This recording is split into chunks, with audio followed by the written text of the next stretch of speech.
Hello, welcome to this short video regarding what's new with Revit Architecture 2015. My name is Keith Deaney and I'm with Adris Professional Services. So I've got Revit 2015 here open. I've just briefly drawn a few walls, doors, windows, just out of the box stuff, nothing kind of fancy. Also, just for the purpose of this, I've just separated the browser and the properties there, just so we can kind of see just a little bit easier what I'm kind of doing on the screen. So there's obviously several changes with the new version. The first thing I just wanted to go through was a graphical display thing. Just for this, it's probably easier just to go to the 3D. So obviously just got a little 3D here. Something that's been requested many times and certainly to me is that people always want to be able to make something look quite sketchy, as if it's kind of hand drawn. SketchUp, Photoshop, all those sorts of things obviously have the ability to do it. Up to now, Revit hasn't really been able to. So I've got my little view here. So now we have a new feature under the graphic display options, which is called sketchy lines. So we basically can then enable sketchy lines, and if I just do the extension to start with for a minute, so just say that whack that up to sort of 5, say, click apply, and we'll see what that obviously starts to do. So in this instance, obviously we can see then that it's putting the extensions onto that, which straight away makes it look a little bit more kind of hands drawn anyway. And if I just bring that back up again, we also have the ability to apply jitter to it as well. So basically kind of how wonky the lines are going to look. With the brickwork effect that I've got on here, obviously at the moment, probably less so, but obviously you can just make it really quite sketchy, and obviously it's going to end up looking quite kind of hand drawn eventually. If I just put some shadows onto this as well, and you could kind of make street scenes and sketchy scenes for sort of presentations. Apply colours to this if you wanted to. So if I said sort of consistent colours, then obviously it's just going to bring up the base colours that I've got, but obviously we could be applying sort of matte colours to this to make it that kind of more hand-drawn sort of feel. So I'll just take those down a little bit again, take the shadows off, just take it back to hidden line. Okay, so obviously that's a very useful, sort of seemingly quite a small thing, but obviously it just makes the presentations that bit simpler to do.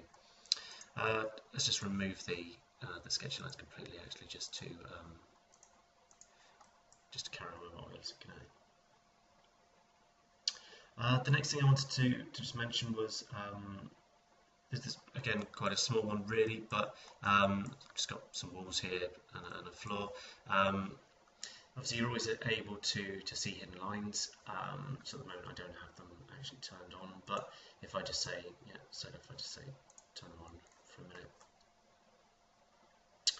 minute, we can now also apply hidden lines by disciplines. So if I just start changing these around, it should start showing me different hidden lines for different disciplines. Obviously, here it's a structural floor or something. So the hidden lines are coming up for the structural one, and then we can start saying by discipline. So if I did start applying hidden lines into this particular element, they would come up obviously by discipline. If I just take it back to architectural,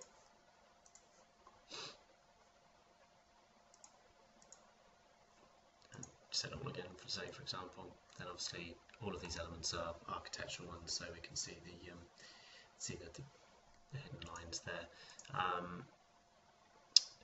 Okay, so I would say it's a fairly small one, that one, but it's just something nice to be able to start separating them if we wanted to. Just turn that back down to none again from that.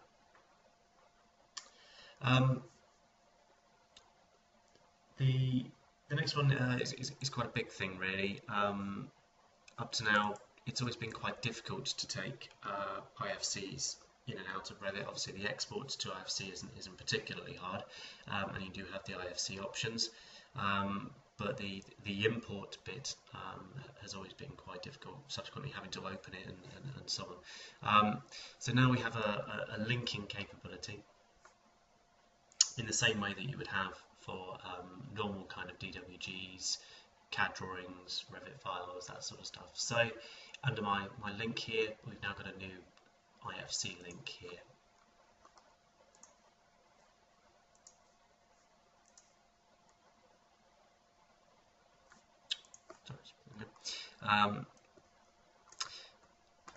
Got an IFC model here. It's quite a complex model, so it's just going to take a few minutes to come in.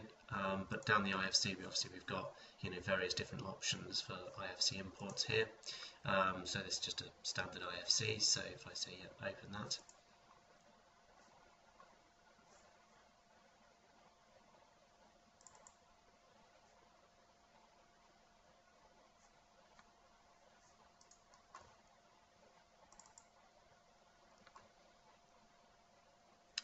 Okay, so this is quite a complex IFC. It was really just to bring in something a bit more complicated, just to make the point that obviously we can bring in something complex.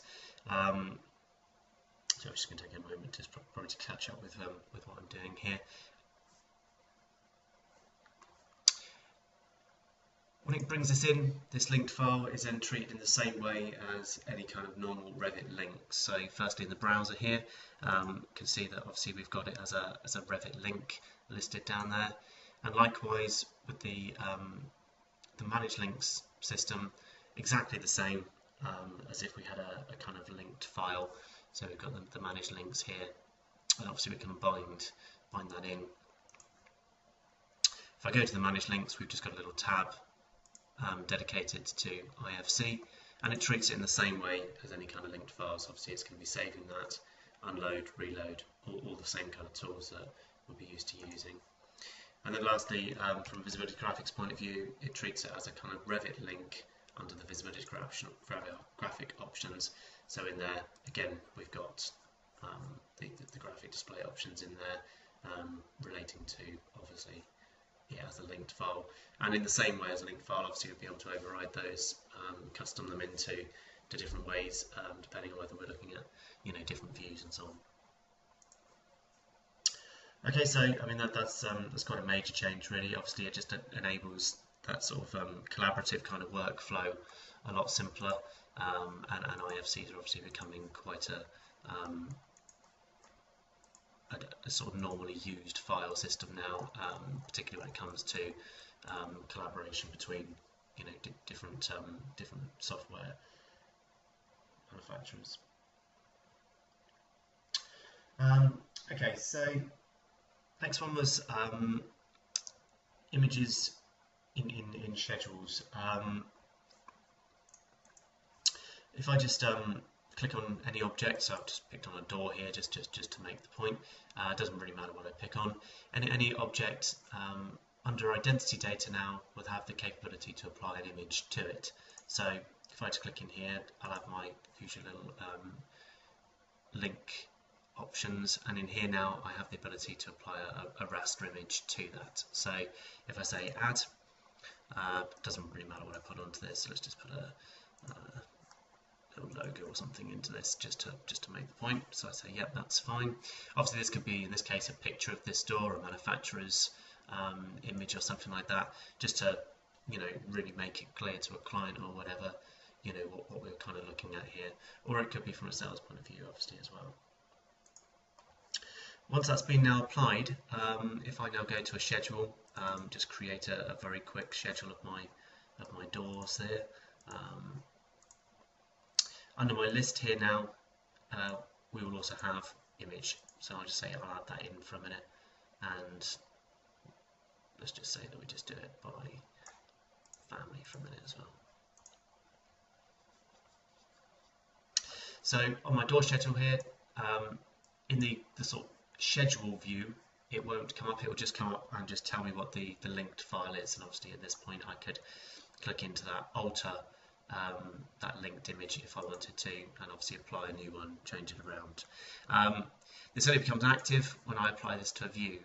So if I just bring this into a sheet that I've got here and just drag this over, then straight away obviously we can see that now it's got that linked image into my schedule for me. So it works in a similar way to kind of the data system that you have with an AutoCAD. Let's just get back to ground floor. Okay, another small little thing is pinning objects. So up to now, whenever I highlight something and pin it in place, although obviously I wasn't able to move it, which would be the point of pinning, I was still able to delete it. Whereas now with 2015, if I press delete, I can't automatically delete a pinned object, so I have to unpin them now before deleting.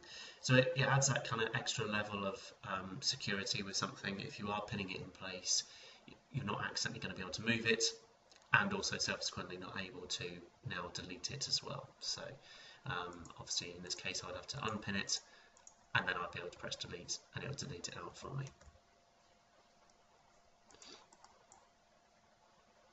Okay, the last little thing I wanted to go through was just some of the little family additions that we've had now. So in relation to family, so I'm just going to pick on the door I played around with earlier. Just go to that door for a minute, so just say edit family. So in here, obviously I've got my door. Under the family types, there's always been a difficulty when putting in lots and lots of different parameters, insofar as that not having the ability to be able to move those parameters around. So as soon as you add parameters, they just kind of become stuck where they were in the list, obviously just categorized under whatever sort of grouping you applied them under. Now we're actually able to highlight something, move it up and move it down in the list, or sort that list out. So I could click on my thickness that I've got here. I could say move up, move down, and obviously, as I say, I can also obviously sort, you know, by ascending or descending as well. And the last thing that's also been applied to parameters as well is a kind of tooltip. The ability to apply your own tooltip to a new parameter. So if I just added my own new parameter in for a minute, just say an instance, and just call it test tooltip or something. Down here straight away we can see, let's just make it text, sorry. Down here straight away we can see that we've got edit tooltip, so we're able to add our own little tooltip in. Obviously that's just giving me the information that I need to know how to use it. So in here I could say, this is the area.